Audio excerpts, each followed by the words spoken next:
Hello लोगोफोर, आंनि ब्लगावहाय गासिखौबो बरायनाय थाबाय। नै आं दङ दायो गार्डआव दंफैयो लोगोफोरजों नाव गाखोनो होननानै फैदों आरोना जोङो। बे समाव नै लोगो होखाबाय, नै आसि थुनानै देखायलायबावो। नै कापोल लोगो मोनदों आरो आरो गुमैबो फैफादों नालाय, ओमफ्राय सानैजों बिजि सेल्फि लानायावहाय। ओमफ्राय बेखौनो नायनानै जोंहा सानैजों मिनिगासिनो।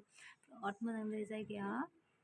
बिथिंजाय अन्थाइ गिदिर गिदिर दङ आरो बिथिंजाय दैया गोथां गोथां बिराद मोजां आरो बिराद मोजां नांदों। फैनानै आंखौबो हरखाबसो फैनाय जादों आरो।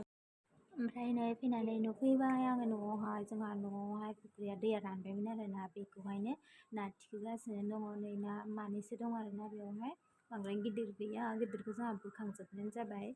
ओमफ्राय बेयावहाय हाखर फिसा जावनानैहाय नाखौ जमा खालामदों आरो। नै हाब्रुआव नाया माबायदि गेलेदों, बाबाया बुंगासिनो आरो ना बिदि गेलेनाङा सिस्टारा माबायदि गेलेयो जोंना फुख्रिनि नाजों माबायदि गेलेदों होननानै बाबाया बुंबायानो थांदों आरो। बेखौ गेलेनाङा, बिदि नाया थैजोबगोन होननानै। सिस्टारा मानियाखै, दांगासिनो दं उनाव बाबाया रायबा बियो रागा जोंनानैहाय थांबाय। आरो आंनि दिनैनि भिडिअ एसेनोसै, बाय बाय।